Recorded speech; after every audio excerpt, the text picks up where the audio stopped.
Greetings and welcome to the United States Transhumanist Party Virtual Enlightenment Salon. My name is Gennady Stolyarov II, and I am the chairman of the U.S. Transhumanist Party. Here we hold conversations with some of the world's leading thinkers in longevity, science, technology, philosophy, and politics. Like the philosophers of the Age of Enlightenment, we aim to connect every field of human endeavor and arrive at new insights to achieve longer lives, greater rationality, and the progress of our civilization. Greetings, ladies and gentlemen, and welcome to our special Virtual Enlightenment Salon of May 22nd, 2022 on epigenetics and gene therapy and the prospects that these fields present for curing diseases, lengthening our lifespans, overcoming some of the greatest problems that have plagued humanity since the start of our species' history. Joining us today, we have an esteemed panel of U.S. Transhumanist Party officers, including our Director of Visual Art, Art Ramon Garcia, our Legislative Director, Jason Geringer, and our Director of Applied Innovation, David Shoemaker. And we have numerous esteemed guests today. We have Klary Niezen-Koning, who is a PhD, a biochemist, a clinical laboratory geneticist, and senior researcher in medical sciences at the University of Groningen in the Netherlands. She is an expert on epigenetics, mitochondrial genetics, and the pathophysiology of metabolic diseases. We also have a returning guest, Liz Parrish, the founder and CEO of BioViva, well known in the longevity community. We are going to hear an update from her on her company's work, and accompanying her is our good friend, Dr. Bill Andrews, President and CEO of Sierra Sciences, one of the foremost researchers on aging, telomeres, telomerase in the world today, and also a good friend of mine and a famous ultra runner. So welcome to Liz, Klary, and Bill. And helping me moderate this panel today is Simon Waslander. All of you who attended our previous virtual Enlightenment salons on April 17th, and then our Death of Death panel with Dr. Terry Grossman and Dr. Jose Cordero will recall Simon's insights during both of those salons. So I would like to hand the floor over to Simon for some of his introductory remarks and some of his thoughts on the problem of aging and the crucial research that is currently being undertaken to address this problem and hopefully lengthen our lifespans in the process. So, Simon, please go ahead.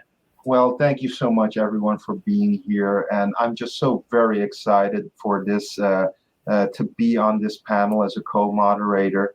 And the thing is, aging is the highest factor in 90% of humans in disease. So that makes this very relevant to be listening to this right now. And the biggest problem I personally hear from many advocates and also from people who are interested in the aging space, or just normal clinicians and doctors like Simon, escape aging velocity, immortality, and then curing all disease. That's just so long way off. It's not relevant for me. I'm going to be dead by then. Well, what we're going to discuss today, my friends, is epigenetic markers that can measure aging at a mitochondrial level. We'll be talking about gene therapies and telomerase therapies that have already proven, published, peer-reviewed papers, extended lifespan in mice by 40%. And that's happening today. So this is relevant today. And let's make aging research a priority for us and for humanity. And let's get this show going. All right. So we have a presentation that Dr. Niezen-Koning has prepared for us. And Dr. Niezen-Koning, you have the floor. Thank you so much.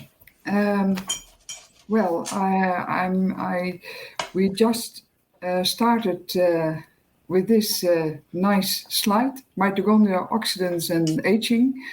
And according to the free radical theory of aging, the formation of intercellular reactive oxygen species is the most important driver of lifespan. Well, that's a sentence that is known to everyone, I think. And below in the slide, you see the antioxidant scavenger reactions, and you see the SOD, the superoxide dismutase, that is breaking down the toxic charged oxygen radical molecules. And the other one, aging, increases much of the TRX contents. And you see the ratio of the glutathione and the oxidized glutathione that maintains the intercellular redox homeostasis. Those systems are antioxidant scavengers reactions. Next slide, please. Well, we asked ourselves whether the D-loop mitochondrial DNA methylation could be a nice biomarker for human diseases. And when you look into literature, some diseases are coming up. For instance, cancer. They have done some experiments in which the D-loop of the non-cancerous tissue was methylated and the cancer tissue was unmethylated. In metabolic and cardiovascular diseases as well, the D-loop methylation is linked to an increased risk of diabetes and could be as well an indicator for the early stage pre-diabetes. Aging and senescence, well, then you see demethylation of the D-loop, so no methylated Cs are there found in the D-loop. And in neurodegenerative diseases, especially in Alzheimer's, Parkinson's, or ALS, you can see, well, for Alzheimer's disease and Parkinson's disease, there's not enough evidence. But in ALS, there is a decreased D-loop methylation.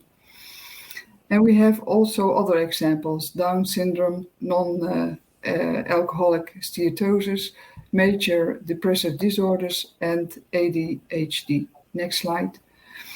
But when we look into the biomarkers, I think we need something of the mitochondrial, the basics of it. Well, what are mitochondria? Mitochondria are membrane-bound cell organelles. They are the powerhouse of the cells, as they call it. And when in a certain place more energy is needed, the mitochondria can reproduce by growing larger and then divide. They can thus change their shape and move around in the cell where they are needed. The ATP is generated by flow of electrons through the oxygens, and that is called the respiratory chain. Regulation of the calcium homeostasis is one of the tasks for the mitochondria, and the production of reactive oxygen species as well. Next slide. Here you see some imaging data of mitochondria. On the left side, you see the electron microscopy, and on the right side, you see a nice picture of the outer membrane and the inner membrane and the cristae. The cristae are formed in the matrix, and it gives a bigger space to put some proteins on. You can compare it with the intestine in your stomach, in your body. Next slide. When you look at the respiratory chain complexes and the mitochondrial DNA, we have 5 respiratory chain complexes, and through those complexes, complex 1, 2, 3, 4, and 5, it's not otherwise like that, and of course they have their names, but there is an electron pump going, and that is giving energy, and the energy is can be stored in ATP.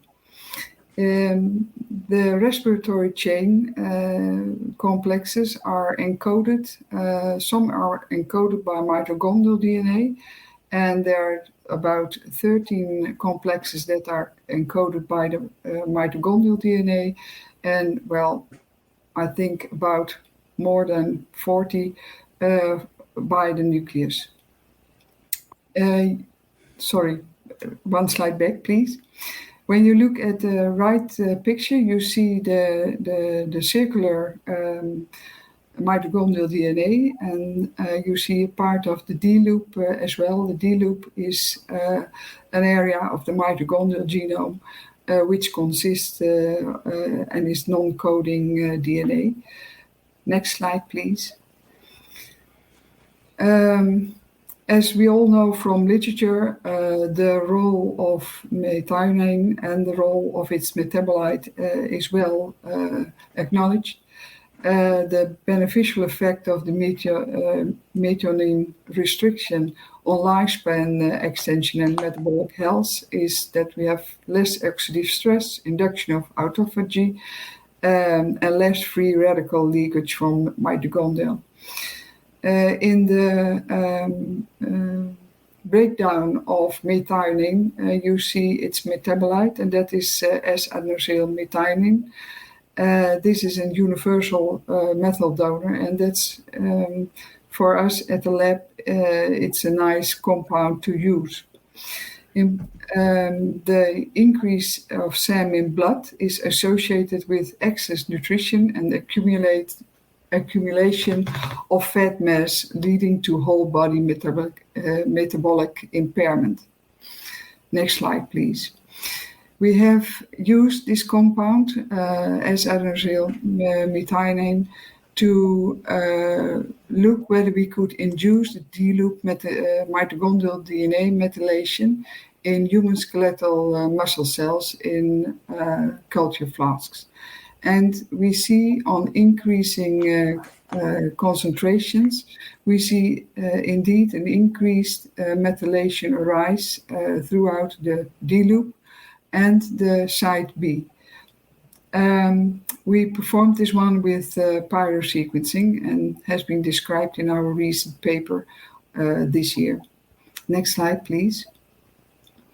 And this paper was about a clinical presentation of patients, because I'm an expert in metabolic diseases at the lab.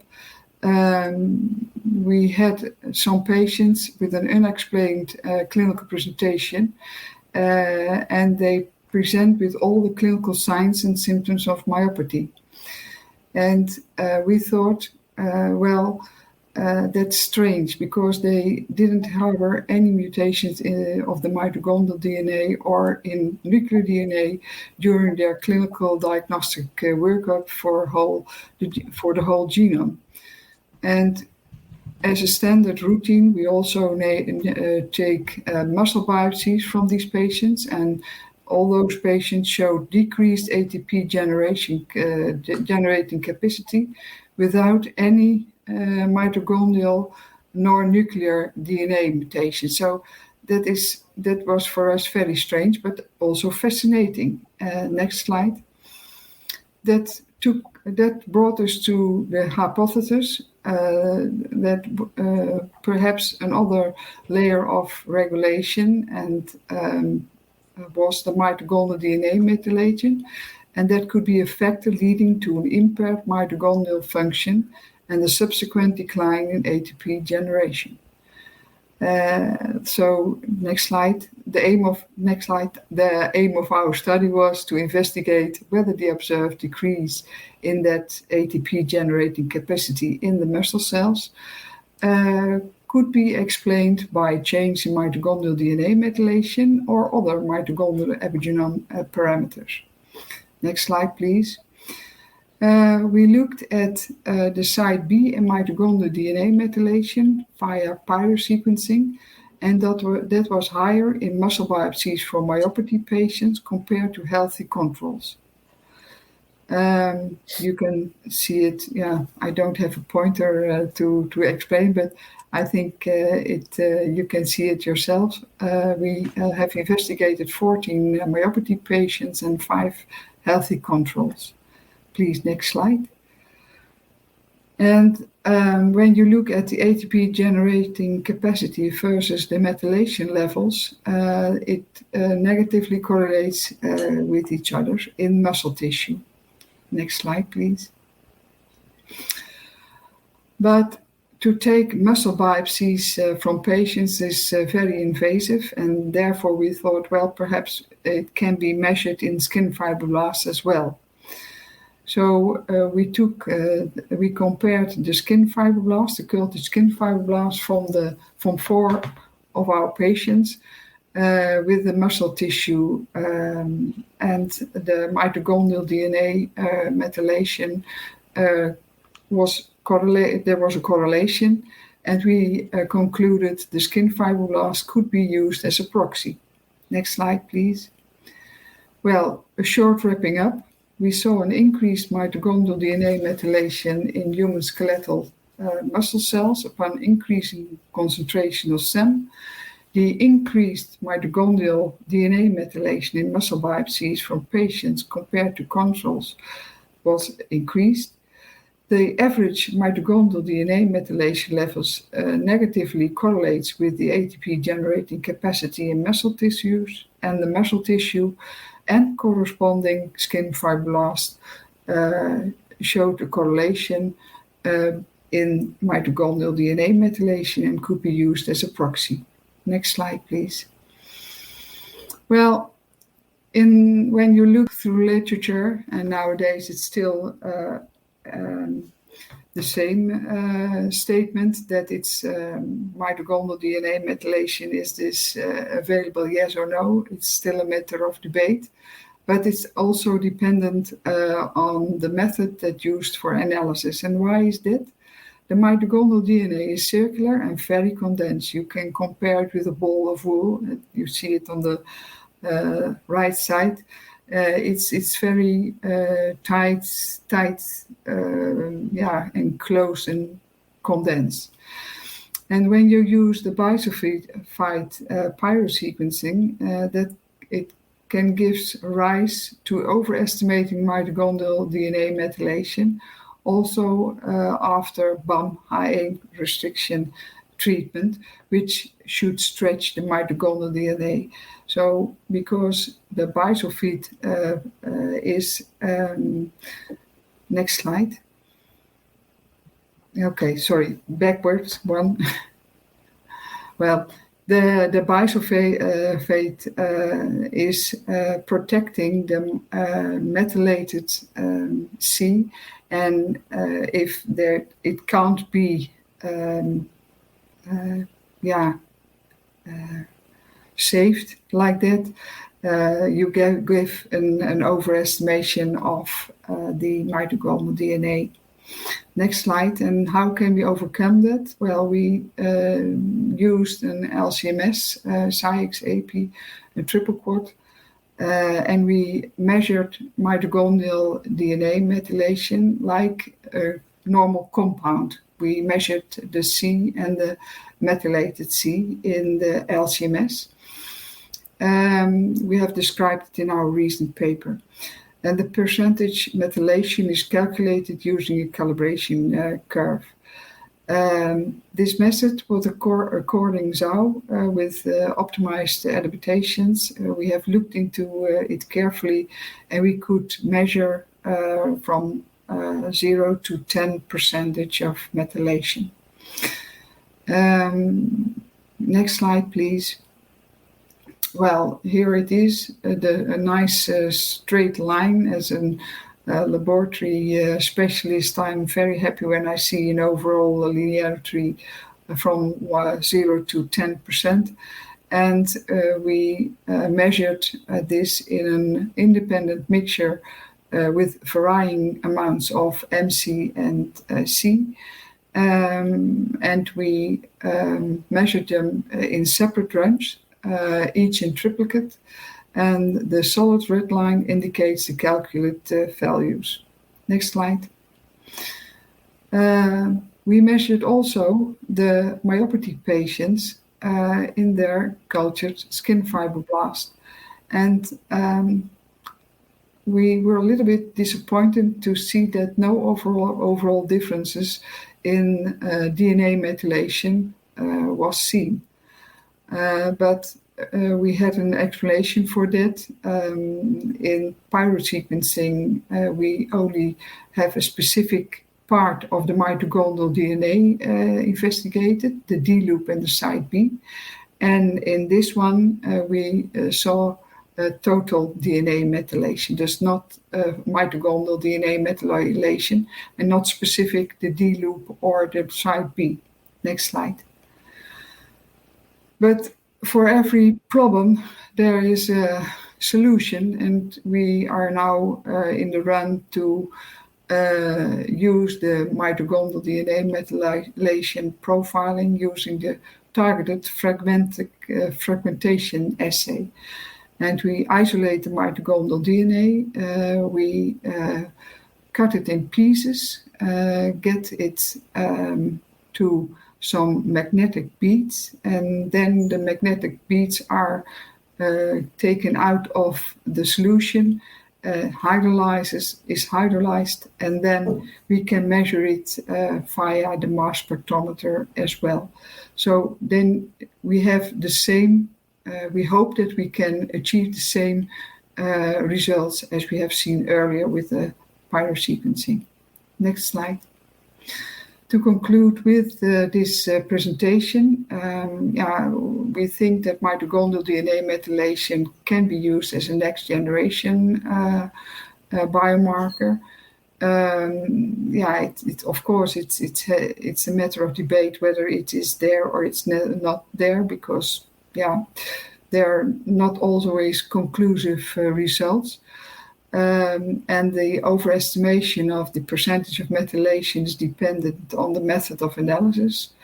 But when you use LCMS, you measure only the single analyte, the compound, and you have a clean measurement. Of course, we've tried some other material, and that is platelets and urine. The advantage to use platelets is that there is no nucleus in it. So we have solely the mitochondrial DNA, and urine is easily accessible, non-invasive, and that is for in the clinics a nice way to use.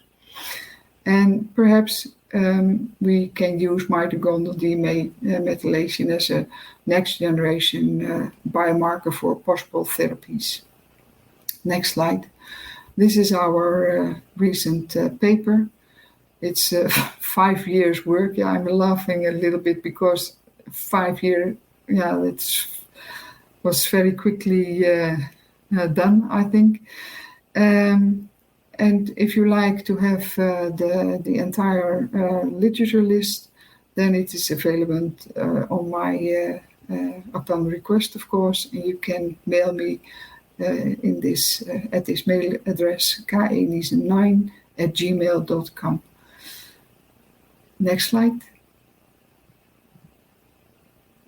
Thank you for your attention. Yes, thank you, Dr. Niezen-Koning. We appreciate your presentation, and our audience appreciates it as well. There's one clarification question from our friend Alan Crowley that I would like to pose just for the understanding of our audience. Is it correct to say that as mitochondrial DNA methylation goes down, the capacity for muscle repair goes up? No, I don't think that we can say that so well. No, I don't think so. That's the way to go. We have seen that the ATP generating capacity is decreased, but we haven't seen any aberrant velocities in measuring the capacity of the separate complexes. So we have one test in the clinics that can measure the malate oxidation, for instance. You can do that separately in a nice way. And that's the only thing we have performed. You can't say in vivo that there are changes in the muscle, because then you have to do some electron microscopy, and we haven't done that.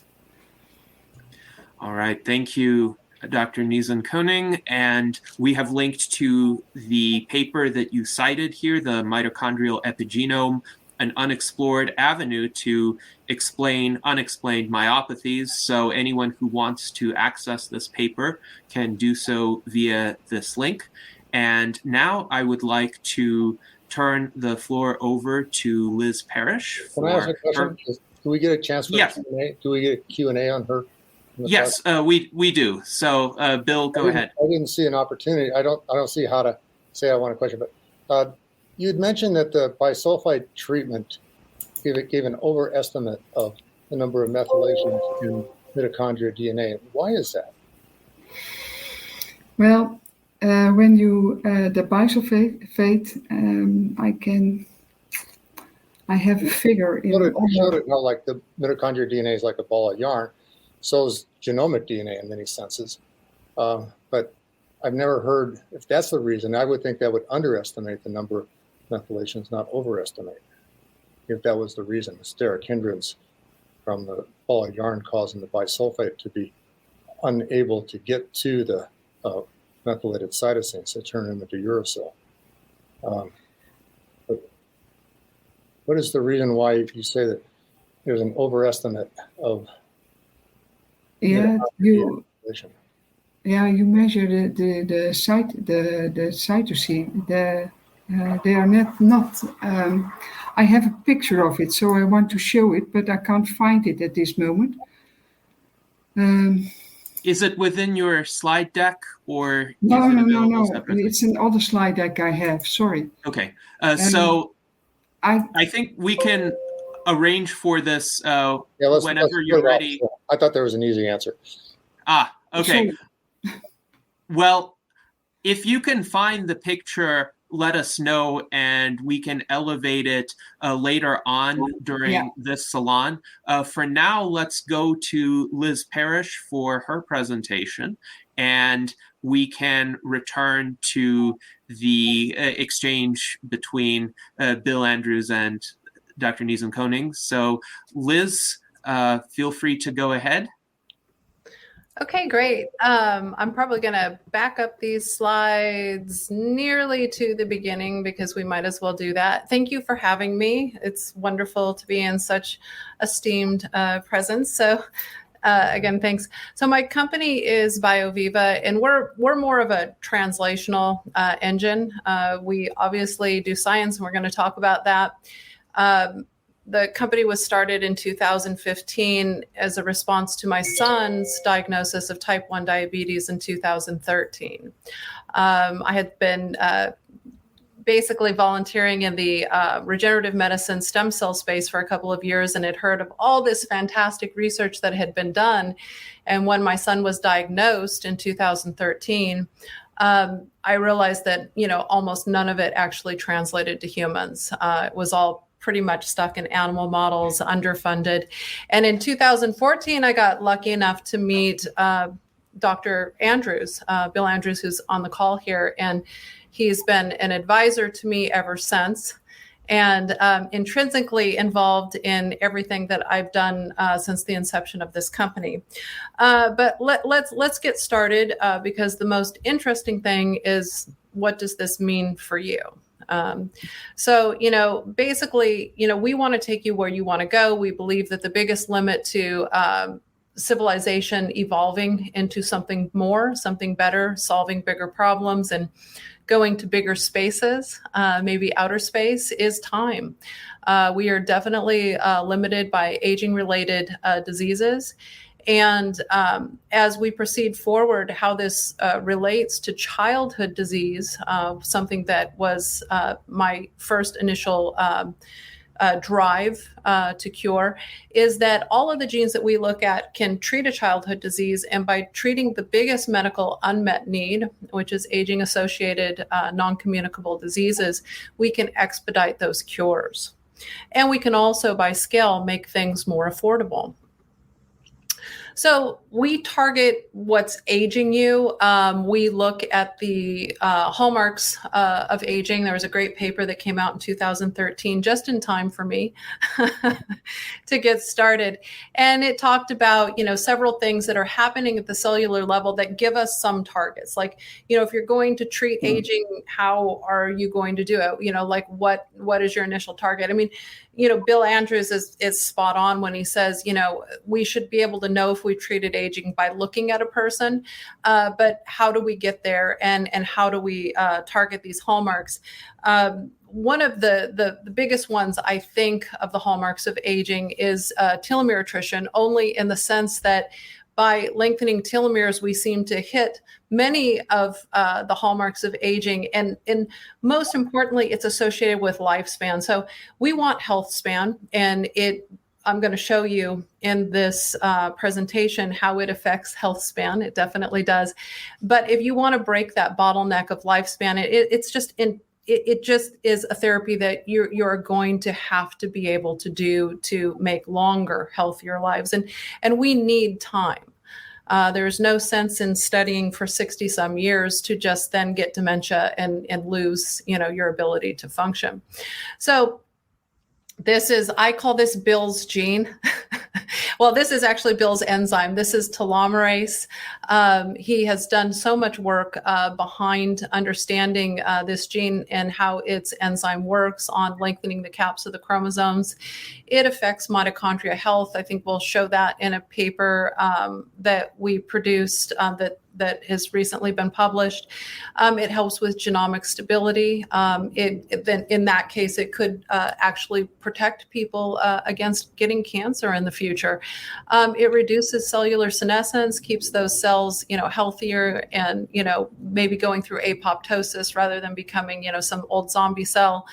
And it protects against biological aging. And so today, we're mostly going to talk about the work that we're doing in slowing the aging process. We are already moving forward into the work of reversing the aging process.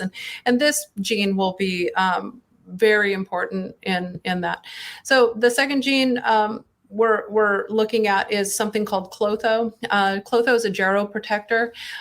It's known to help assist in brain function, which is kind of cool.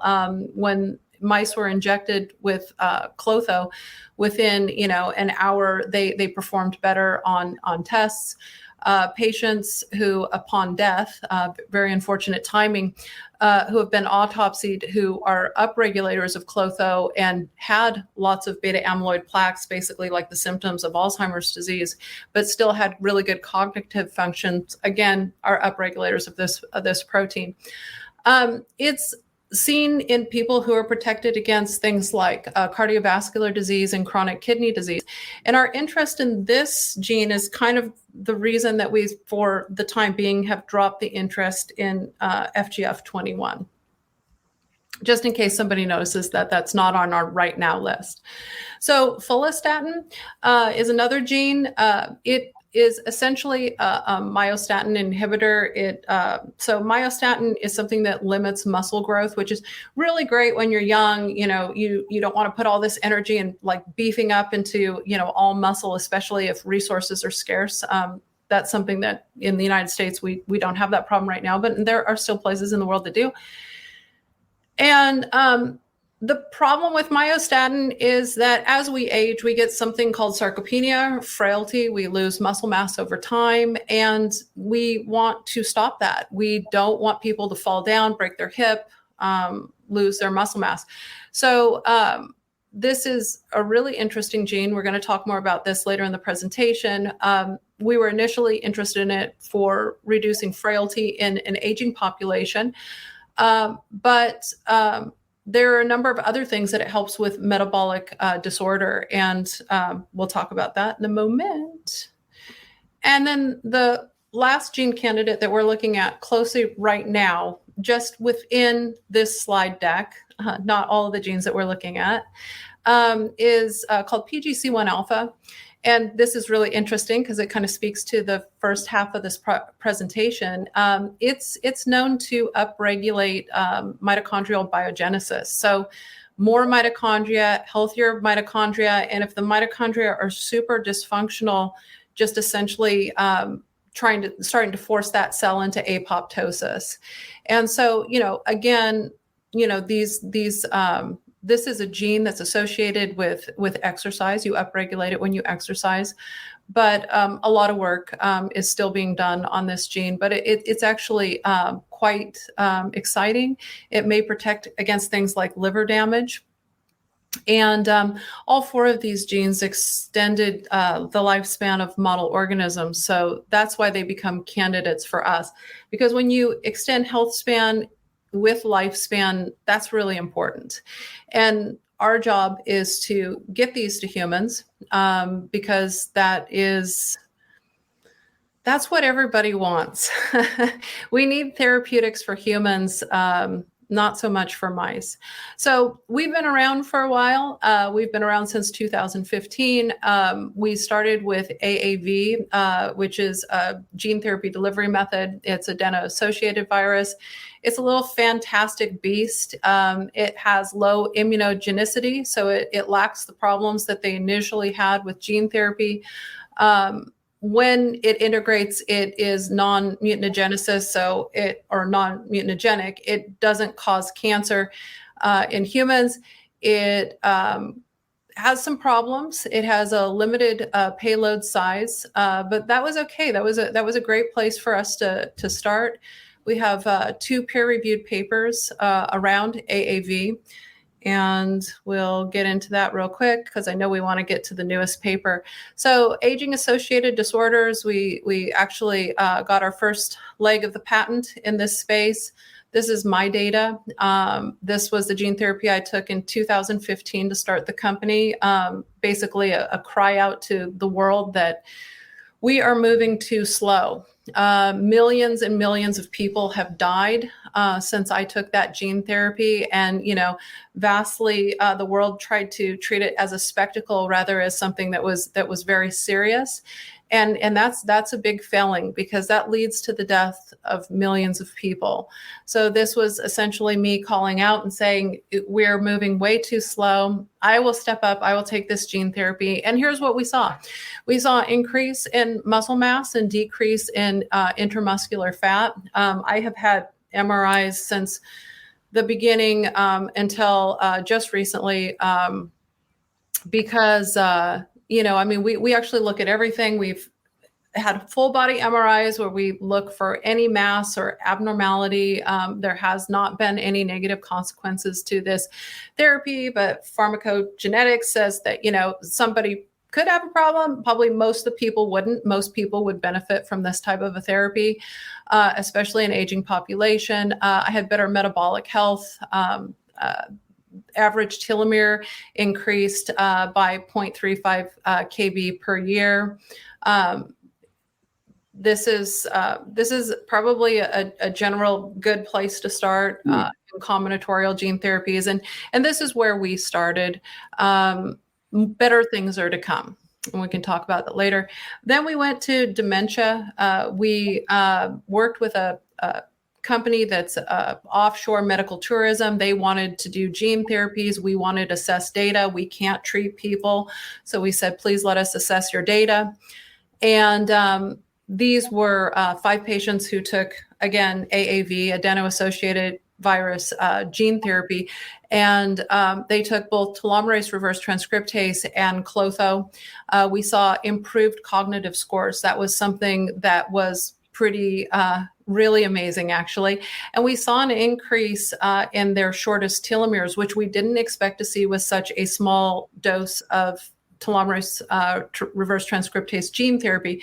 What that means to anyone watching is maybe in smaller doses, we can have an effect on bodies. And again, that's Bill Andrews' area. And there is getting the wheat and the chaff separated, and making sure that they just didn't have like hematopoietic stem cell turnover or whatever, and just didn't have like fresher, better telomeres from something else. So let's see. So here's where we're going. So what we learned in the past is AAV is fantastic delivery method, except for when it's not. Not really great in super high doses. There are certain things that you have to do to ensure that patients don't have an immune response. And it actually has a really small carrying capacity. And that really limits us, because we want to create combinatorial gene therapies. We want to deliver precision medicine, and we want to be able to deliver several genes associated with longer and healthier lifespans. But if a patient has, let's say, an outlying problem in which those genes may not be beneficial in total, they need something else, we would be able to add that. This still has a limited size, but it's much bigger than AAV. And so this is a paper that was just published in PNAS just probably last week or the week before that. And we're really excited about that. I don't have a proper slide around it, but I'm going to show you what happened. So in this paper, we're essentially trying to find a new gene therapy delivery method. The reason that we chose two genes, telomerase reverse transcriptase and follistatin, is because they had a known effect in mice. So when you're delivering a gene therapy, you're actually delivering a couple of drugs. One is the delivery method, and one is the therapeutic gene, right? So you have to test both of them. So you have to have a control that has nothing. You have to have another whole group that just has the viral vector. Then you have to have some way to measure whether the vector delivered genes. And so our company tends to choose genes that have already like a really good meta-analysis. They basically, different labs have already used these genes and kind of know the consequences of them. And that's why we think that they can be expedited to human use faster than an unknown candidate. And so we used telomerase reverse transcriptase and follistatin. And we decided to just go ahead and do a lifespan study whilst we looked for endpoints around treatable conditions that the FDA might be encouraged and so inclined to allow you to use these type of therapeutics. So what we saw is telomerase reverse transcriptase increased the lifespan of mice by 41.4%. And this was pretty exciting because, remember, we're looking really to create a better gene therapy delivery method. And then the mice just keep living. And I think that probably every researcher probably has that happen. For me, this was a completely new experience where every week you're just literally on the edge of your seat.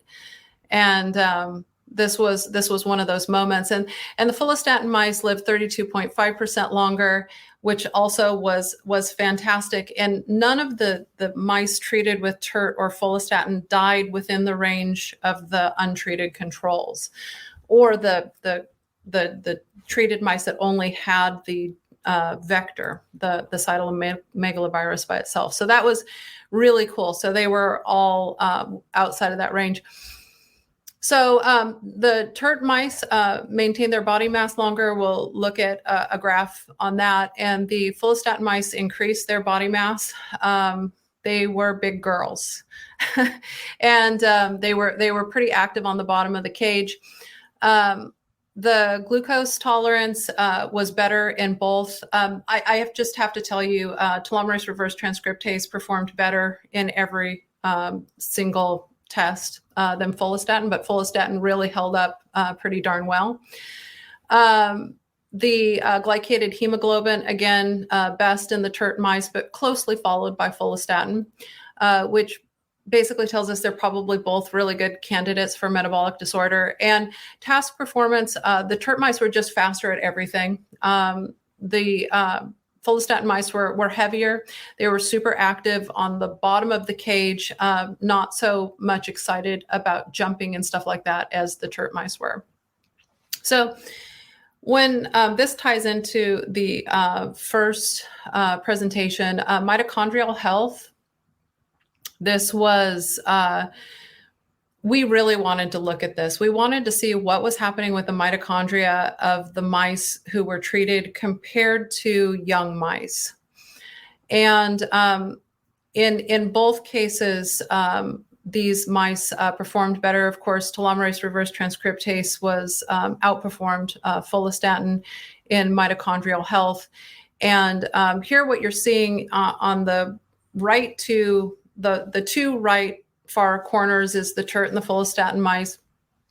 And then on the last, on the first column down is the young mice.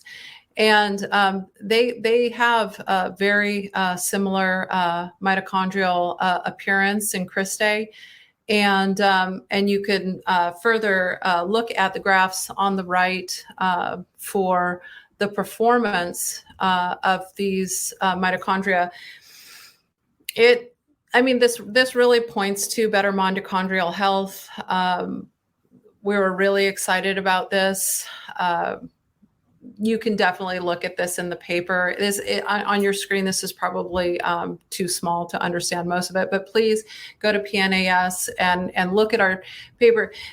One of the strongest proponents of this paper that's really cool is we did both intraperitoneal delivery, straight into the mouse, and we did intranasal. And they both performed really well, about the same. And that's kind of like taking gene therapy to a new step. So, like snorting your gene therapy for a longer lifespan. And we did redosing. And so we're hoping that this sort of redosing of gene therapy will translate to humans, to immune system response. On this slide, you're seeing what happened with body weight on the top middle. On the top left, you're seeing our gorgeous mice. You're seeing how fabulous the follistatin mice looked compared to the TERT. The wild type mice, not so great. They lost their fur. Our treated mice definitely maintained their fur longer, and the TERT mice maintained their appearance actually for a very long time. Actually, some of the vet technicians thought that they were 8-month-old mice after they were treated. And these mice were treated at a later stage in their life, about the age of 56 of humans, which is really translational to when we think that people probably right now would be good candidates for gene therapy. Right now, it's really like more the terminally ill. And we're going to talk about a paper that Bill and I are putting together for expedited use of those type of technologies later.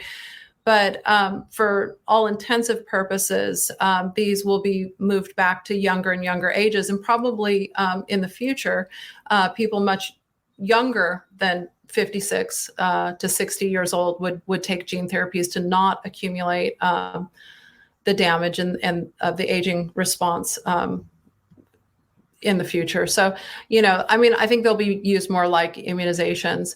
But anyway, you can see here that body mass matters, and especially in aging animals. And I think, Bill, that was something that you told me a long time ago. You said you've never seen a fat, old cat.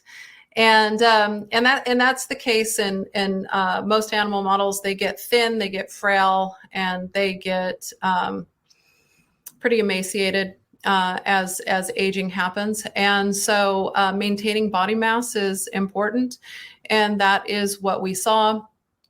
Here we also see blood glucose levels and the beneficial effects of this therapy across the board. So, our goal is to hope that this translates to humans.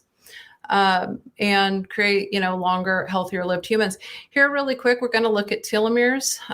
This was, of course, also the cytomegalovirus gene therapy.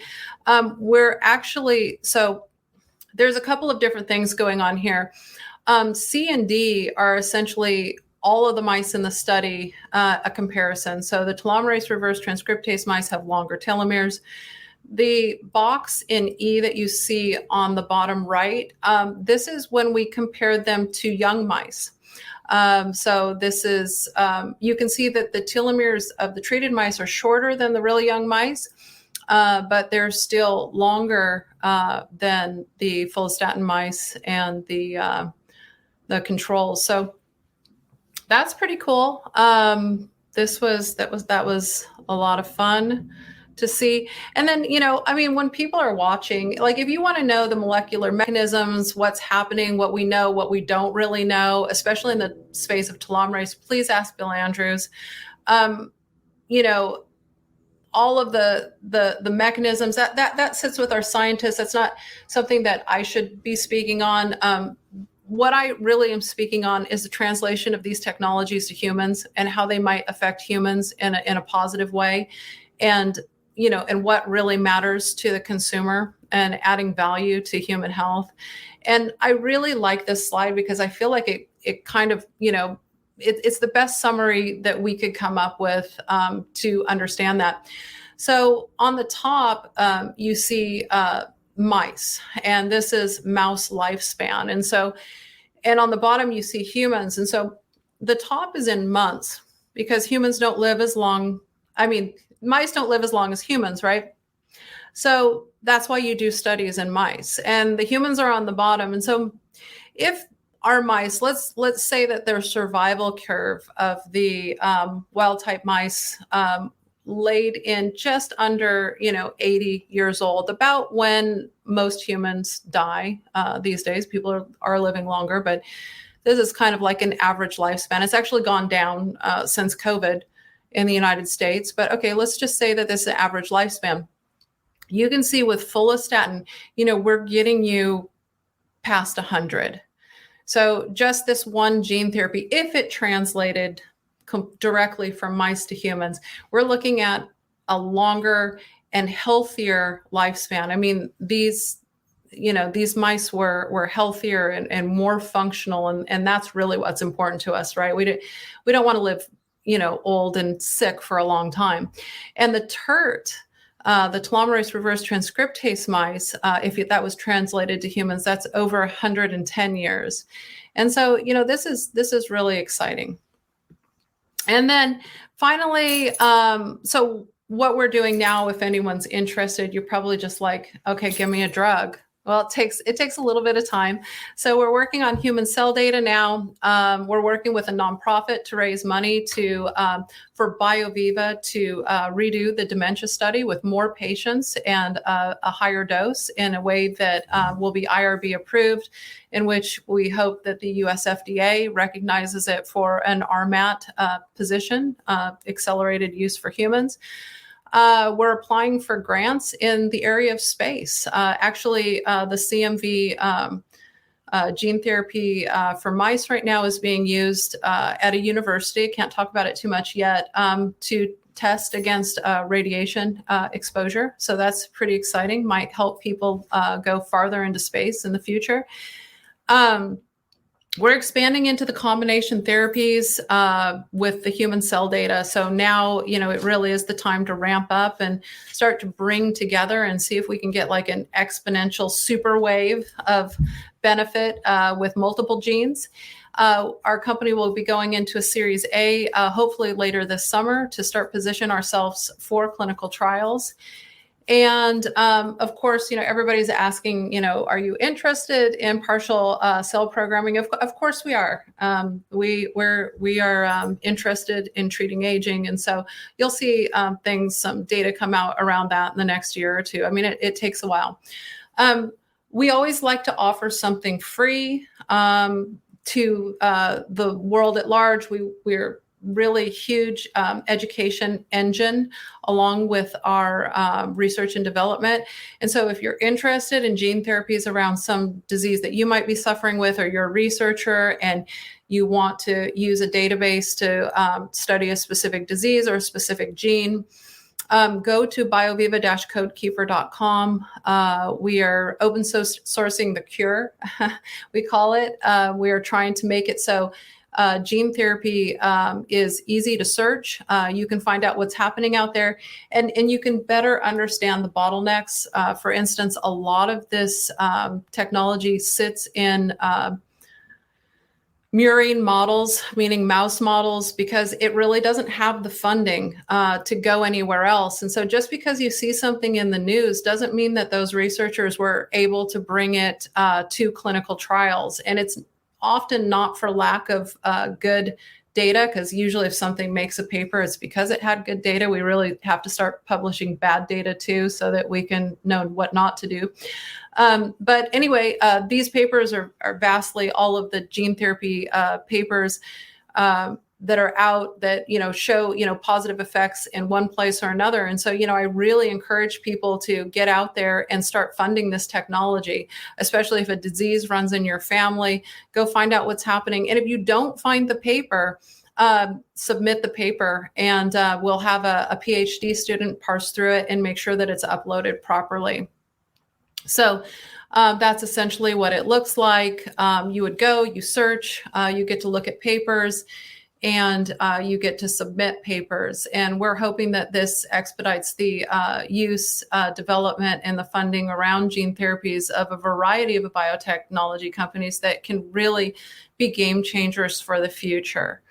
I'm not going to show the next slide because it has a limited number of our team, and it actually doesn't have all of the team members on there that actually make this happen. And so I think that that's not right. This presentation wasn't really ready for prime time. A lot goes into this technology, including everyone who came before it to get us to the point where it happens. And our goal is to really finish that off and translate it to humans. We don't think that we work too fast. We think that vastly everything is moving way too slow. And for, over 100,000 people today, it was too slow. And tomorrow and every day until we get these drugs into humans. And so lastly, I just wanted to end with that Bill and I have a paper that we are getting published that is around what we call best choice medicine. And it is a new regulatory path for the US government, not the FDA, the US government to consider, in which would decouple early use of drugs away from the US FDA into a path that would then be connected to them upon good drug candidates. Because today's Right to Try Act and other moves towards early access just do not actually speak to the drugs that we're talking about today, these more precise genetic therapies that haven't been in early phase trial, but desperately patients need them. So that's it. And then, of course, Bill, if you have anything to say, please do. But thanks for having me. Yes, thank you, Liz. We greatly appreciate your remarks and your presence today. And Bill, please go ahead if you have any additional comments to supplement Liz's presentation and discuss any of the topics that have been raised. I just want to mention that George Church is one of her scientific advisors, and that you would have seen that on that slide she just didn't show, which is she's got a lot of support and background from everything she's doing. Yeah, I'm available for questions if Liz can't answer it, though I do consider Liz somebody who understands the science better than most scientists in the field. So I'd be surprised if she can't answer them too. I have a few questions for Liz and for Dr. Bill.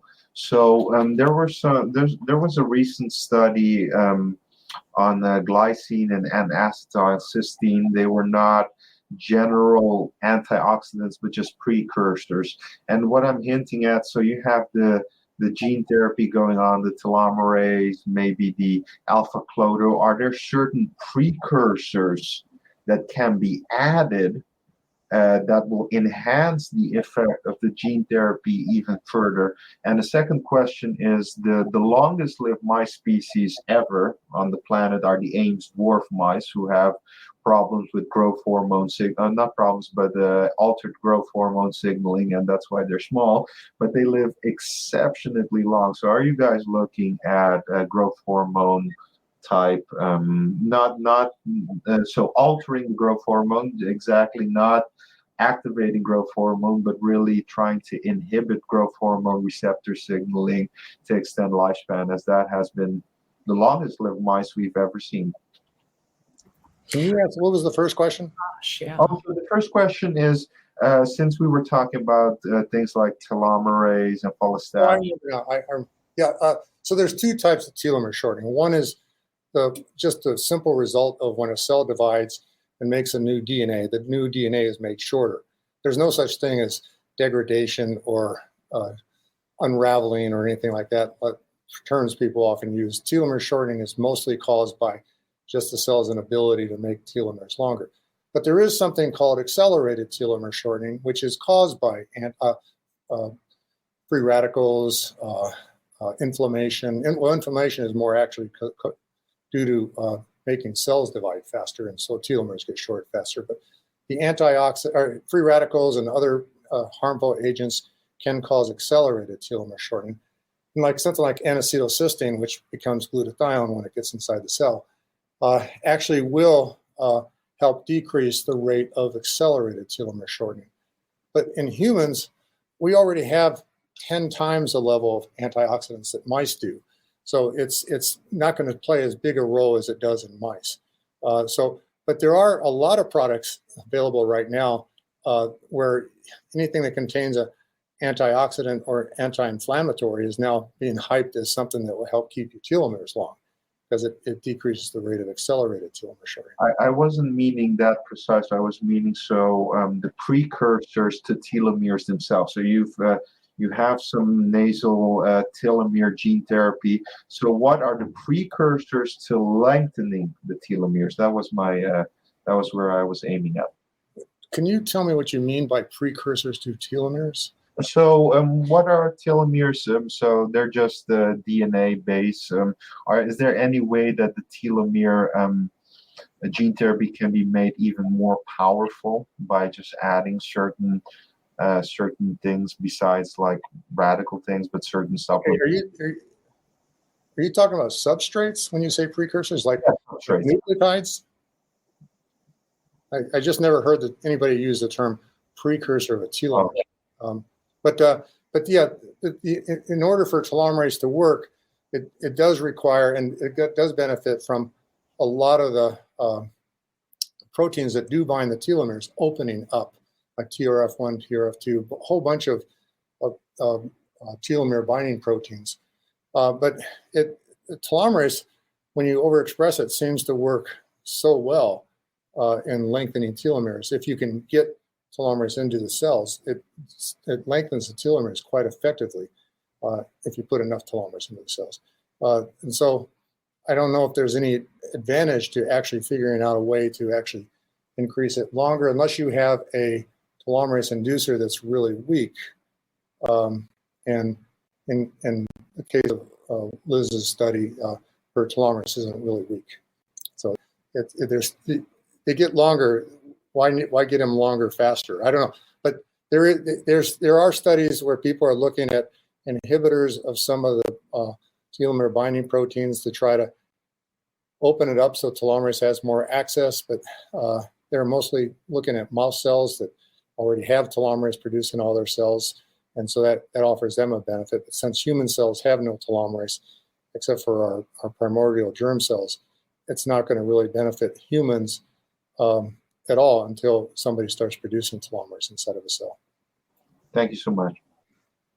Yes, thank you very much, Bill, for answering Simon's questions. You had a second question, which I can't remember what that is now. Oh, so the second question is, if we just look at long-lived mice models, the record is the growth hormone signaling altered a mice model called the Ames dwarf mice. And Ames dwarf mice live approximately 50% longer, and the ones that are the Ames dwarf mice that are then put on caloric restriction that just broke every single record that I've seen up to this point. And I was thinking, like, okay, you guys have something going on with growth hormone signaling to see if since that's the record holder of lifespan at this point in time.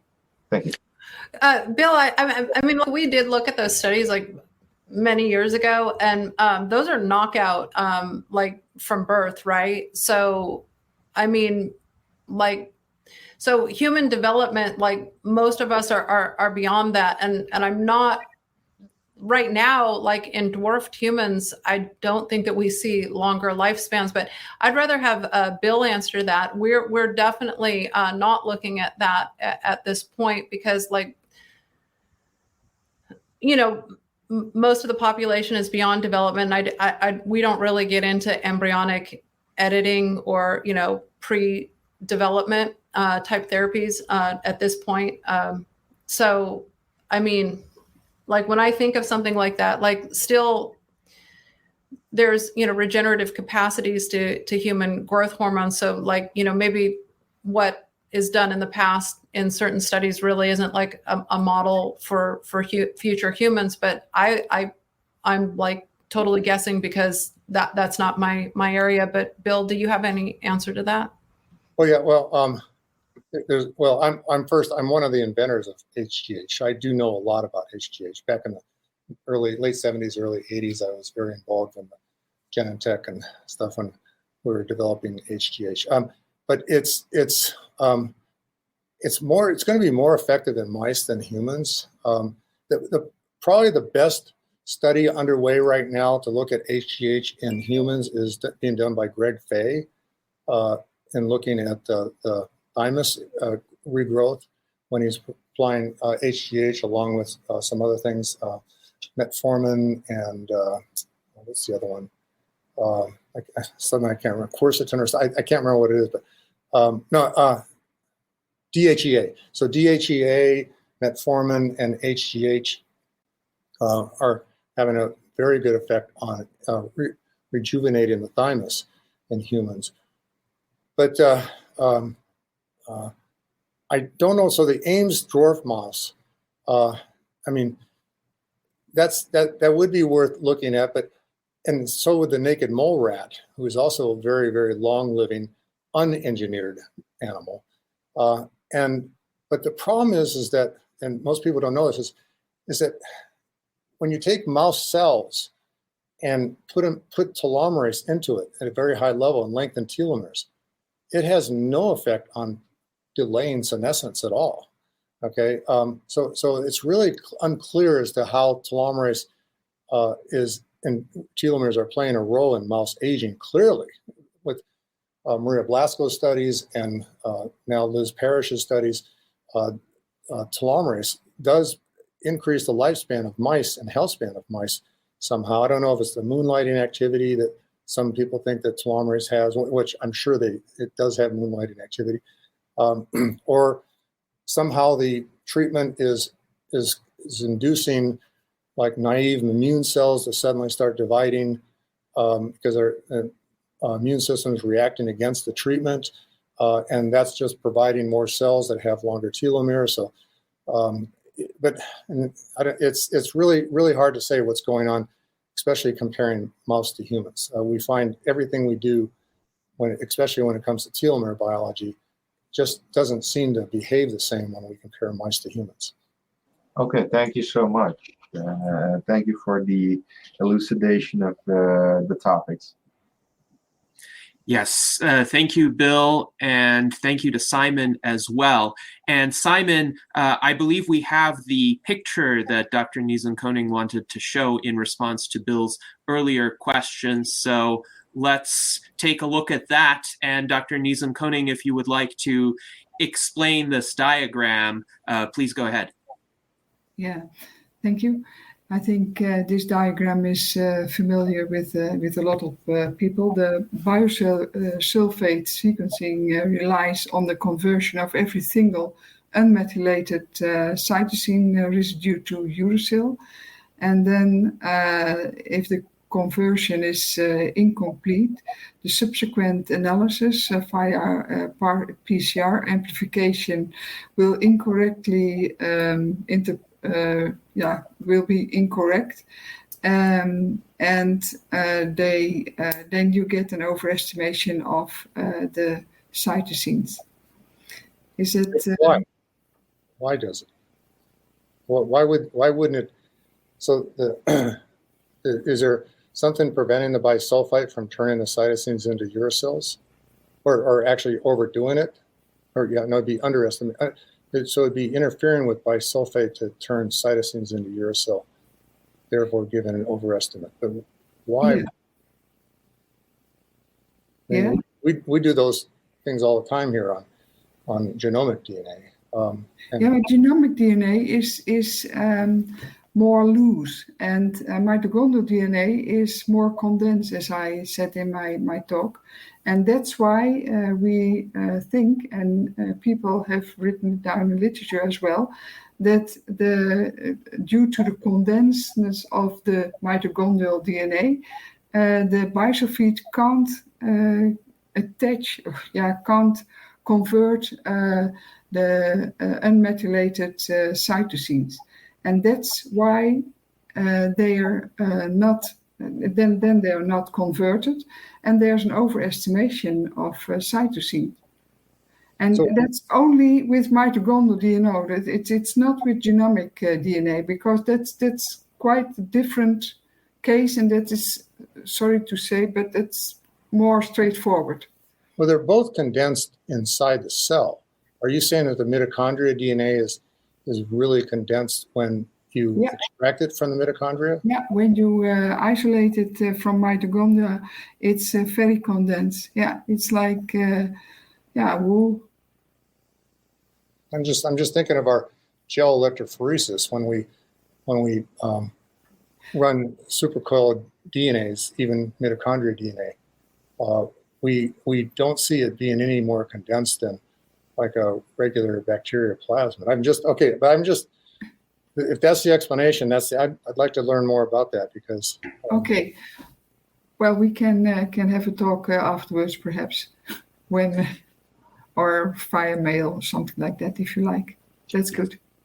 I can absolutely connect the two of you via email, and indeed, this is one of the consequences of our virtual enlightenment salons. We get to host conversations at the cutting edge of scientific discourse and then get the subject matter experts connected to one another. So I think this is excellent. And speaking of connections, we have a policy connection here with Dr. Edward Hudgens, who has been working on FDA reform and advocating free to choose medicine for a long time. And we have had a prior virtual enlightenment salon with him on this, as well as various conversations in other virtual enlightenment salons. And Liz mentioned a proposal that she and Bill are working on to also provide a pathway for patients to test these early stage gene therapies. So Edward, you have some questions and comments in this regard, so please go ahead. Oh, yeah, thanks. I'm Ed Hudgens, and I think I know most of you folks here. By the way, excellent book for those of you who haven't read it yet. I've been working for quite a few years on FDA reform. And there's a thing called free to choose medicine that I've written a lot about. There's a book about it. And right now there's legislation before Congress. It's called the Promising Pathways Act. And what it is, the version of free to choose medicine. It says basically that it's modeled after an AIDS reform in 1992 that allowed AIDS patients to secure medicines years before they were available. Because if you're an AIDS patient and you're told, well, maybe in 3 or 4 years we might have something and you're going to die in a year. Well, that's rather cold comfort. What this does is it basically sets up provisional approval or a parallel track that if a certain kind of medications under certain restrictions have passed a phase one efficacy tests, and at least one phase 2 or phase 1 safety test, at least one phase 2 efficacy trial, the sponsor can offer them on a parallel track, and patients can choose to try that medication, which, remember, being used in clinical trials right now anyway, so it's not like it's a dangerous medicine. But the secret is that their experience will have to be put into a database with their privacy protected, of course, so that researchers can look at this real world data that's flowing in concerning whatever the particular medication is. What I've tried to do, and I literally have a meeting about this on Monday because there's been pushback on Capitol Hill about this. I inserted into that legislation that it should cover a number of things, including the processes that constitute aging. A lot of congressmen were uncomfortable saying aging. What the heck does that mean? Well, what about the processes that constitute aging, such as telomere shortening, mitochondrial issues we just discussed, et cetera, et cetera. And so I put that into the legislation. And as of like Thursday or Friday, when I met with a guy who had been working the Hill on this, he said, well, a lot of them want to have that taken out. But the point is that there's literally action right now to do this. So Liz and Bill, I'm very interested in what you guys are trying to do, because I've worked this area in public policy for quite a few years. And so I think there's an opportunity for us to talk and see what you guys are doing, how it might fit in with some things that I've been doing for the last couple of years, because the idea is to, getting aging declared as a disease is going to be tough. But if you can basically at least say it's a treatable condition, like Aubrey de Grey likes to say, or the processes that constitute aging, the FDA has to look at those, as opposed to say, well, it's not trying to cure a particular disease, so we can't even look at it. So anyway, that's what I'm doing, and I'm very interested in talking with you guys. And maybe I'll lead with a question, which in a sense are already working on. If you could reform FDA right now, what exactly would you do? Hey, Liz, can I just go first really quick? I talked to Donald Fink quite a lot about the definition of aging and is aging a disease and stuff. And I agree with him 100%. Aging isn't measurable. Okay, there's no way to measure it. We have all these biomarkers right now that we can measure, but none of them have actually truly been shown to affect aging. They just correlate with aging. Yeah. And so we can't measure aging. So the only way to really go, and you can't really define it as a disease, right, until we cure it. That's why I always say cure aging. My book you just showed, it's curing aging, but we can't call it a cure until after we cure it, and then everybody will agree it's a disease. But until then, we can't measure it, so we don't really know. So focusing on diseases of aging is something that we have to do. And I don't really participate myself on trying to get aging classified as a disease, even though I know it benefits everybody. I just think it's going to be pretty impossible to get it classified as a disease. Even though I like to call it a disease, I'm a first person who'll say it really isn't. We can't classify it as a disease yet until we actually cure it. Right. Yeah. And that's why I'm not pushing for that, because again, there's all these questions it opens. Whereas if we say something like processes and, that constitute aging, then you can talk about telomeres, you can talk about telomerase or whatever it is. Yeah.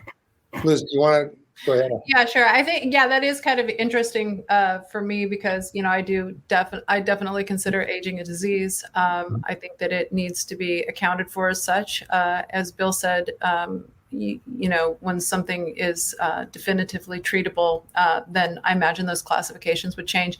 And so oddly, what you'll find with our paper is we are not really pushing for aging to be classified as a disease. It's essentially this paper is, and what we want to have happen is a lot more about streamlining the use of drugs.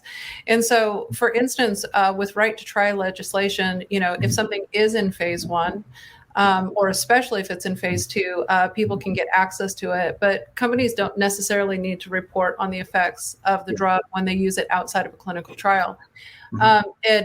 Expanded access also gives the rights for physicians to use some number of drugs and report minimally on them, but they have to do a lot of paperwork in order to use them. And so the patient often dies before they get access to them. So what I am saying and what people are supporting is that actually newer drugs, so drugs that you take right now that are regulated are old drugs. Especially at the rate of development. Genetic therapies are more precise, but this paper doesn't hinge just on genetic therapies. It hinges on the better known relation of these newer class of drugs, gene and cell technologies. So we're actually saying that a drug in a clinical trial isn't necessarily a safe drug. So, you kind of implied like there are these drugs that have some amount of safety and efficacy, but pharmacogenetics would say that actually they're not safe for all people. But they probably are safe for most people once they've passed through regulation. So even when a drug is regulated, it's not necessarily a safe drug for you. So what I am advocating for is that now that we have more and precise medicine than we did in the past, especially with the way the FDA was basically developed around some of the drug failures and problems that we had with small molecule drugs, that people should get access before drugs are in phase 1 for terminal illnesses or illnesses that have no treatment. So this is definitely a radical shift, and we're not actually trying to advocate that the US FDA does this, that there is merely a different track in which can work in parallel for successful drugs. So giving people in the United States, starting here or any country, the dignity to try a drug who have a terminal condition, who have no other outlet to drug development that would help them through the regulatory body, they should be able to take these newer and more precise medications to be part of essentially bringing the human data to the table as to whether these drugs will work to improve their condition. And that sounds like a radical shift, but again, it's not. Once you realize that clinical trials are not safe, they're no more safer than just taking a drug with an unknown effect, honestly. Even a regulated drug comes with a lot of risk. But these drugs are a totally new class of drugs. And so this doesn't suit my company's gene therapies. It suits a number of emerging biotechs. As a matter of fact, most biotechs, their technology is far in advance to anything that you could ever get access to today outside of this type of use. And so it's essentially, the paper is using what we have learned from medical tourism, the ease of access, the desire for people who want to participate in an altruistic event and new technology because there is no other treatment for their condition, and the dignity in order to give people the right over their own human body to access this type of technology. It only sounds radical when you try to shorten what it really is. It is actually common sense use of technology that may help people now. And so if there's any way in which you want to be a part of that or assist with that, please let us know. We think that, this is detrimental. And, for instance, the US FDA has, they have their own caveats. They're held responsible for when a drug doesn't work very well. And so there's a risk aversion in the whole drug discovery process. And yet, drugs go into clinical trials that are not safe. And there have been regulated drugs, 10 really dangerous regulated drugs that hurt a lot of people. So, we have to put aside that we think that somebody can do a perfect job, and we need to essentially help the people who work for the US FDA find better candidates by already having a drug profile, a human profile on a drug before their career hangs in the balance of approving that drug for a clinical trial. So it kind of like would help everyone. Just to finish up, we should talk offline about this, because a lot of what I'm trying to do is exactly along those lines. I can tell. The people I'm working with, by the way, a number of the leaders, and in fact, the one I met with on Thursday after he finished his rounds on Capitol Hill, had his daughter die at, I think, 8 years old because there was a medication that was being tested. It was in, I think, phase 2. Couldn't get access to it. His daughter died. You can imagine how frustrating that is. And he's got a whole network of people who've had that happen. Also, in terms of the safety, as you know, there's a whole FDA system for monitoring, drugs post-market and for updating labels, meaning, now we know that it's not good for this, but it's better for that and so forth. So even after it's been approved, there's a whole system of collecting data. So anyway, yeah, we should talk offline because I'm literally working on these kinds of issues. Well, before we go offline, let me just add that I've been involved in 7 clinical studies now, and almost every time when I would sit in our clinical affairs meetings at the companies I'd be working with, and I'd be hearing about what we're actually going to do, I would say things to the effect, we can't do that. That's going to hurt the patient. That's going to put the patient at great risk. And the clinical affairs people, so it's not just the FDA that's a problem, it's also the companies. The clinical affairs people would say, yes, we can. The FDA gave us approval. So since they gave us approval to do this, we can do it. Yeah. But I'll tell you, I've been very shocked at, I do like a lot of members of the FDA. I've involved Philippe Sierra and Donald Fink and stuff like that. But I find that a lot of times when people try to get FDA approval, the FDA will approve it even when it's not safe. And a classic example is like the bubble boy disease with gene therapy. Any beginning 101 molecular biologist would have said that if you put a vector that integrates into the DNA randomly into a person, that's going to give the person cancer. The FDA approved it anyway, and yes, 5 out of 7 boys got cancer as a result of the vector integrating into the chromosome. So I don't think the FDA can officially be somebody who can be considered qualified to be overseeing safety. I think that safety has to be in the hands of the principal investigator. I think, Bill's point is, and you see that in some of the EMA therapies where, things can move a little bit more quickly, but they're on the backs of those who have the principal investigators, the companies that are behind the technology. And when you have a great responsibility like that, you really need those people to be taking the chance, and you also need the public to understand the risk.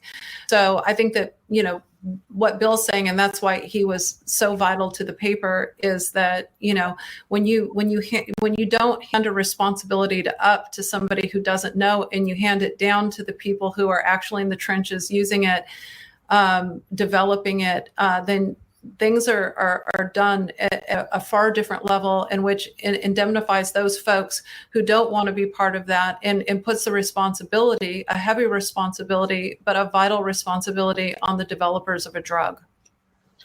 I have one last really small remark on the legislation part. So this is practice versus theoretical ivory tower. So we do know that aging is correlated with 90% of human diseases. So an indirect route that me and Dr. Niezen-Koning have been trying, although we've never been able to organize it, was an aging cohort study, really specific on aging in either a Caribbean island or in Colombia.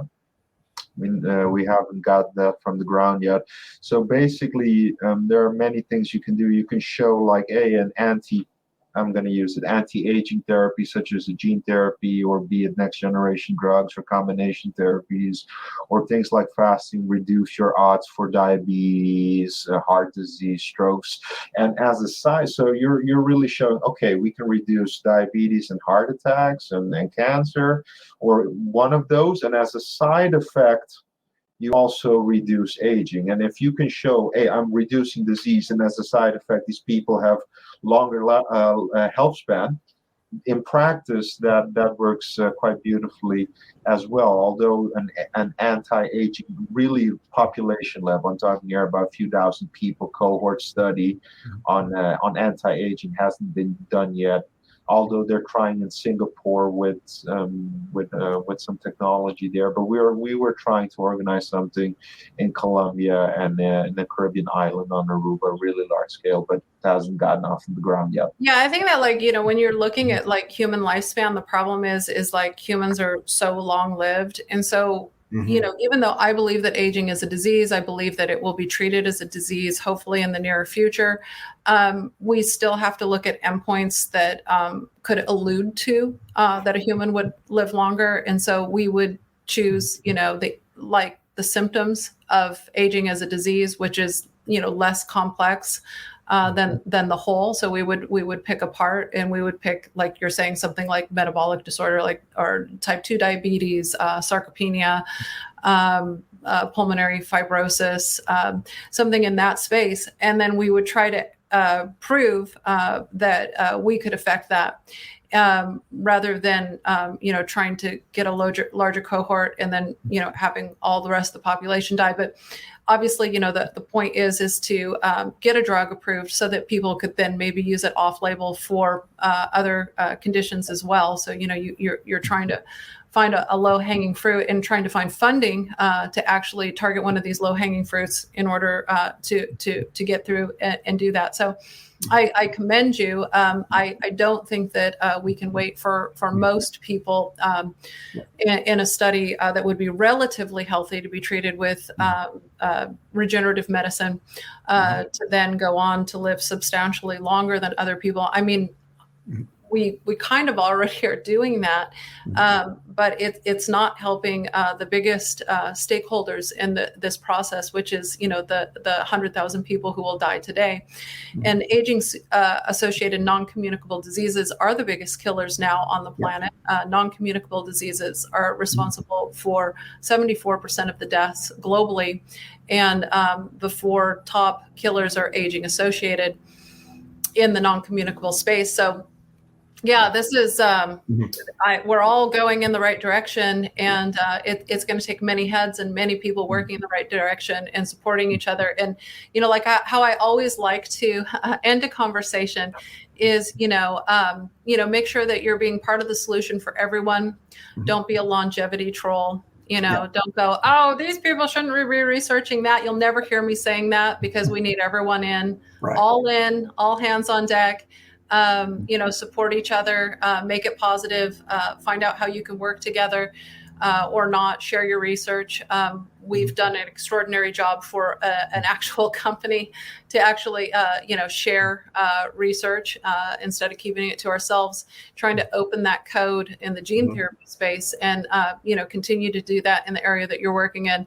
But, if you don't like something, unless you're an expert on it, talk to the company and try to get more answers. And, it's really crucial at this point. We are so close. Don't take a side, play all teams, because we're getting there, with the partial reprogramming, the telomere lengthening, the mitochondrial dysfunction being addressed by different therapies, endpoints, the glycation endpoints starting to be addressed. I mean, you may actually be pretty excited in the next 5 or 10 years. By the way, I'll just end my point. Simon's point is right on the mark, because the memos I've been sending back and forth in the last couple of weeks have basically pointed out that here are the diseases that are so prominent, are prevalent in people who are older.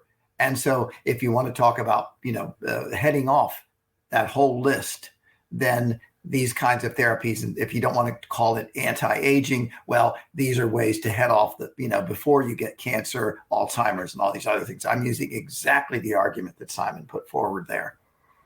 Excellent. So thank you for this quite enlightening policy conversation. Now, we have a number of questions from our audience that I would like to address in the next 21 minutes that we have. First, this is an issue that Bill touched on briefly. Eugene D. wonders, do the BioViva human studies provide useful information for the aging science community to agree upon one or more human biomarkers of aging? And as I understand, your outlook, Bill, is that searching for specific biomarkers is a bit futile, because we essentially know what aging is empirically, and the key is to reverse it in some way that would be obvious to everyone who is looking at the person in question. Is that a correct understanding? Yes, kind of. And let me just address Simon's comment too, because you can have the one. I consult for a lot of companies right now for years that are setting up hospital clinical studies in Colombia, Cambodia, other places like that, with trying to treat an aging-related disease, hoping that a side effect will be that they see aging itself is treated. But how do they know that? That's the big question. And there's no way to measure aging. The biomarkers are all correlated with aging. There's people saying that now even methylation, you can actually have biological epigenetic markers, but I'm not sold on any of the studies that I've seen that's showing that they're really biological aging. It's just still chronological aging, and maybe some health things are getting reversed. But I think the only way we're ever going to know if a drug actually treats aging, and when I say aging, I'm talking about health and life, is to either one, wait 50 years to see if the people actually live longer and healthier compared to a control group, and two is to reverse it. Okay, I don't think, in fact, what it comes down to, I don't think we're ever going to really be able to show that we've come up with any treatment for aging until we find something that can reverse it, because everybody can tell the difference between somebody like Betty White, if she was still alive, when she's 95 versus 25. Okay, so if we could actually do that, I call that, I don't call that empirical, I call it qualitatively quantitative, QQ. We work with QQ scores here all the time. We can't measure it, but we can definitely show photographs of two different people, same person, different ages, and everybody can tell which photo was taken first. Okay, so we do have that kind of measurement, but we're only going to know anything about whether or not anything is actually treating aging until we see it actually reversed to the point of where a human looks, feels, and behaves younger.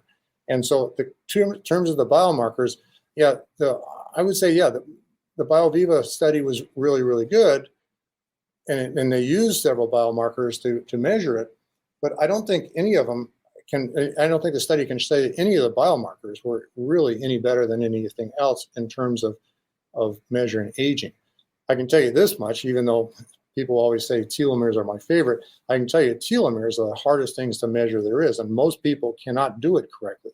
So if I wanted to really choose something right now to measure my aging, I would choose DNA methylation or IgG glycosylation. I think both of those are a lot easier to measure and can give you a more consistent answer, and they're correlated just as well as telomeres are. So I had a small thought, so really short thought here, is why don't we, so this is Enlightenment Salon, we're having enlightened ideas. How about something that Dr. Aubrey de Grey alluded to in his classic ideas, the Methuselah mouse idea. So I have, even with the genetically engineered or mice that are being thrown extreme amounts of certain compounds or etc., even so, there's never been an immortal mice. I have never seen a mice that's lived forever, or at least that keeps living on. And if we're really trying to set the precedent here, and with combination therapies, and like Liz said, looking at all hands on decks, looking at all techniques, be it like augmented fasting, gene therapies, next generation drugs, or be it whatever, really thinking of a combination of things that can basically make a mouse keep living really, really long, so that something like that. So making an immortal mouse study might be something like that, if that's even possible. It's never been possible, but we're pioneers, so we can try something along that line. Well, it's always been possible. It's just never been successful. Okay, lots of labs are right now trying to create the immortal mouse, but we're finding that mice age by entirely different mechanisms than humans. Okay, there's a lot of studies you can do on, even in the petri dish, with looking at aging in human cells, and they're completely different when you do the same study in mouse cells, and vice versa. So it's like, it's been true for like every cancer drug that I've been involved in developing worked beautifully in mice, but then failed miserably in humans. It's like mice are not a good animal model for studying drugs for humans, but they're good for safety studies. Okay, they're good for safety, but not necessarily efficacy. So I still encourage people to do safety studies with mice. But I think that for a lot of my presentations, I've said that we ought to be switching to something more human. And I think the best animal I found so far is the pygmy marmoset. Pygmy marmoset is closely related to humans, but it turns out not all primates are. The Madame Bertha's mouse lemur, which people think are close to humans don't age anything like humans. They're more like actual mice.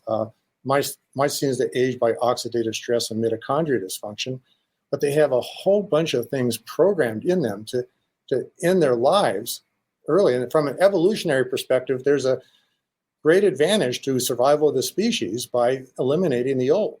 Okay, that's something that is hard for a lot of people to understand, because evolution, why haven't we already evolved immortality? Well, it turns out the survival of the species in a rapidly changing environment is going to be more successful by knocking off the old, because it encourages the young to interbreed, to shuffle genes more to increase the chances that somebody survives a rapidly changing environment.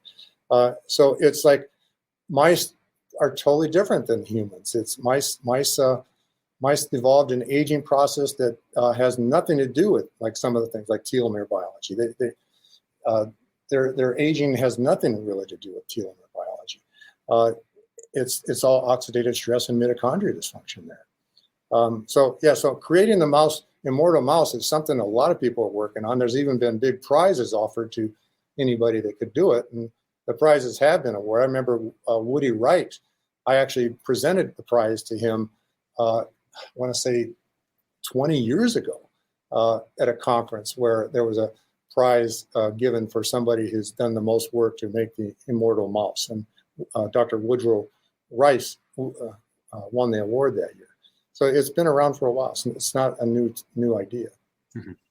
Yes, indeed. Thank you, Bill. Now, in terms of promising trials, now, Liz, I do think the combination gene therapy that you underwent did help to reverse your aging. I'm not a medical professional, but empirically, it seems to me to be the case. So Ampero asks, is anyone else undergoing the same treatments as Liz did back in 2015, or something similar, perhaps with a similar intent? Or are you still the one and only person who underwent that combination gene therapy?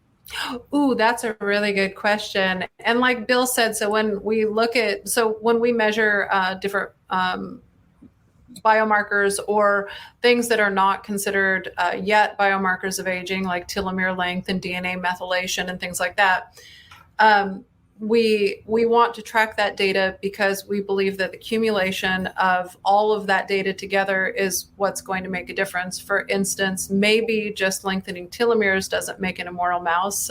Maybe just partial reprogramming doesn't make an immortal mouse. Maybe combinations of many things, and then therefore looking at many of these potential new biomarkers will make a difference. And so we do that for companies who do medical tourism. We actually step up and will assess and analyze data of any company who's working at a faster pace than considered regular within the United States. So maybe they're working outside of the United States. And we do assess data in which people participate in therapeutics that are not yet offered in the United States around the gene therapy space. And that data is all anonymized to us, but there are several people who have participated in similar therapeutics as I did, and that is the data that we're interested in, and that's the data that we would like to have recognized by a regulatory body in order to get them through a regulatory system to humans. So I am not the only person who has participated in therapies like that.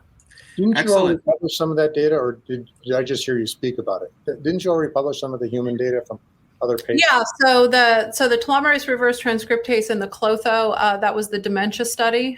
That was a study that was done specifically with 5 people, and that data is published. And you'll see more data over time as we have larger cohorts. Now, the dementia study that was done by a company called Integrative Health Systems. Now, BioViva, us ourselves, want to see if we can reproduce that study and even do better. And so, we're pretty interested in actually participating in this now, but we have to do it at a different level as BioViva. Excellent. Well, this is fascinating and great news that other people have undergone these gene therapies now. This progress is not always visible in the news, but it is occurring behind the scenes. So thank you, Liz. Now, our friend Mike DeVerde wonders, what do any of our guests today, think of Dr. David Sinclair's epigenetic reprogramming for age reversal? Liz, I believe you mentioned epigenetic reprogramming briefly in your remarks. Would you care to elaborate as to your thoughts on it? Oh yeah, I mean, of course, I'm really excited about it. Anything that you can do with genes, we're excited because that's something that we can make sure that that type of technology gets to the public at a much less pricey price tag than traditional companies, but we also want to make sure that those type of things don't stay in research. Now, that I consider very new in comparison to the genes that we work with. And so, we wouldn't rush off to humans with that type of technology yet. And so that's why I would rather hear, so there's my opinion. I'm so happy new things are happening in the space. And of course, we want to do some of our own research around that technology. But on the science side, I think you should ask Bill because he would know much better the cellular mechanisms and how close he thinks that is to human use. Well, we've published a lot on genetic reprogramming and using the Yamanaka factors to do so. I mean, I think since 2008, we've actually been publishing and providing poster sessions. When you use all four Yamanaka factors, you have something occur that doesn't occur with just any three of them, and that's the sudden production of telomerase. Okay, and that might be the only thing, I can't say for certain, but it might be the only thing actually involved in the Yamanaka factors that cause rejuvenation, might cause rejuvenation. Everything else is causing dedifferentiation, and that's the big problem with Yamanaka factors and genetic reprogramming. Is it's more of like turning a butterfly into a caterpillar or a frog into a tadpole than it is actually in making something younger. And I know Basil's just spent a lot of money on trying to incorporate this thing, but I'm really concerned that it's not going to work, and it's actually going to cause cells to dedifferentiate, which can be a problem, instead of just getting rejuvenated. So we'll have to see. It's just the best guess on my part. It's just like I completely agree with Dr. Andrews that I personally, from the research I've seen, I find it too risky to do it in live human beings. So, us. So I find it too risky. And the greatest genetic reprogramming agent we've all known is fasting, especially long fasts. You get the ketosis and the HDAC inhibition. And after 9-day fasts with FGF21 in humans, we don't even know what's going on the epigenetic level. So it's really the final frontier. So if you want to have epigenetic reprogramming that has worked, or at least that's safe to a certain extent, I would just do augmented fasting. Yes, thank you to everyone who responded, Liz, Bill, and Simon. We have a fascinating question from Jason Geringer, so I hope we can fit it in before we conclude in 6 minutes. Jason, please go ahead. I was wondering about the really old. I mean, we would have less time to wait. Does this treatment work on the really old, or is there just too much damage? Is that even a viable option, or do you want to start when they're like 50s? I actually believe Jason's exactly on point. I don't understand why some of the really old aren't signing up for some of the studies like that Liz is conducting. I always say, there's data actually, and I talk a lot about it in my presentations. I talk about sometimes the risk of no treatment is greater than the risk of treatment. And if you are a healthy 89-year-old, you have an 11% chance of dying before you're 90 within 1 year.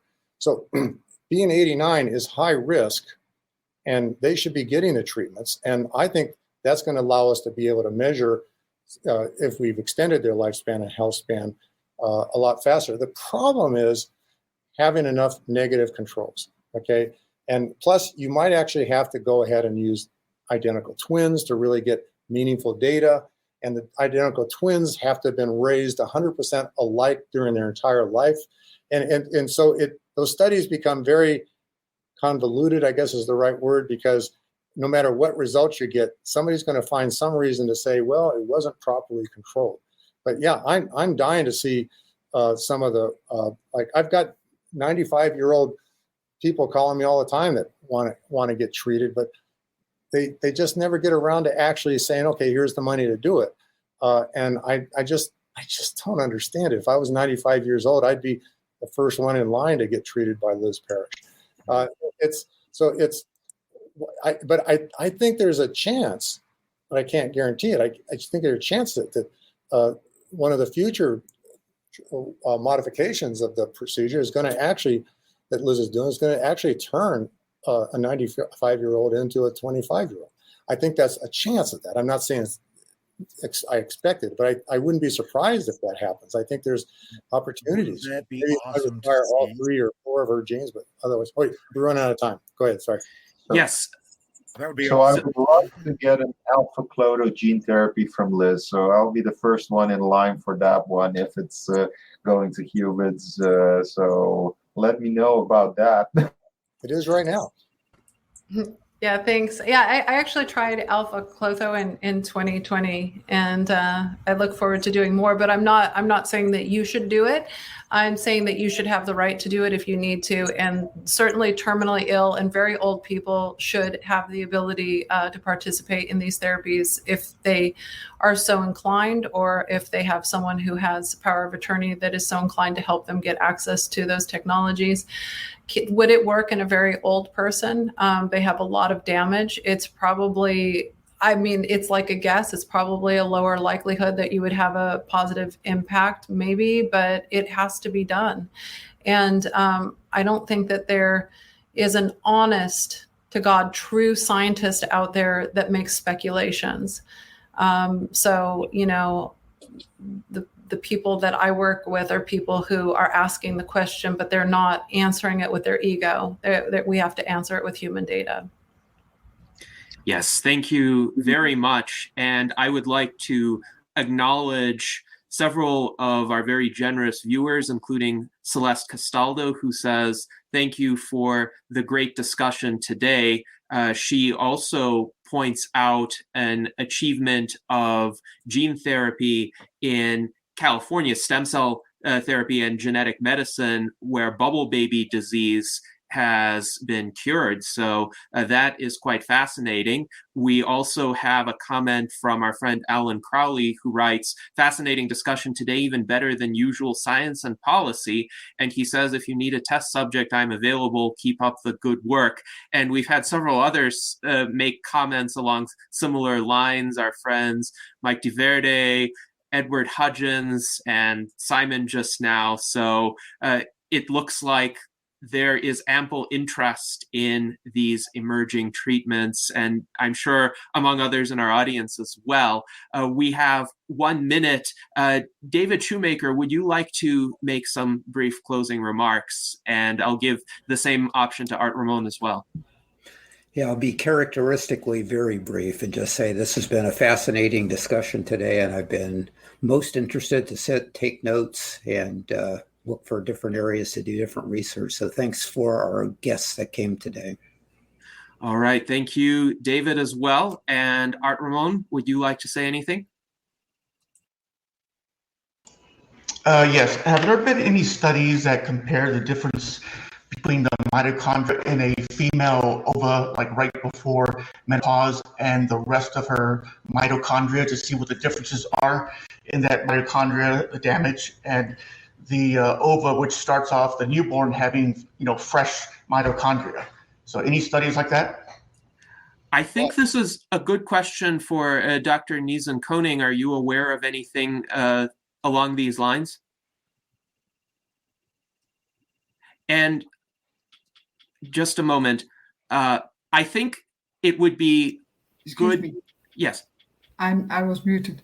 I'm not aware of those studies, but we have performed ourselves some Parrish sequencing studies in urinary mitochondrial DNA with Parrish sequencing, as I told you, and we saw an increase in methylation during time. So we had young children and we had old females. It was all females, and we saw an increase in methylation. Is this question answered? Yes. It looks Okay, like thank you. Art Ramon has been satisfied with the answer. So thank you very much. Let me add, And- Art, there's a lot of stuff in PubMed. A lot of studies have been done like that. Just go to PubMed and search. You'll find tons of studies about mitochondria and genomic DNA. All right, wonderful. Thank you very much to all of our presenters today. Thank you to our panelists for the excellent questions and interactive conversation. Thank you also to Dan Elton, our Director of Scholarship, for his generous super chat. And as he says, keep up the good work, everyone, and live long and prosper.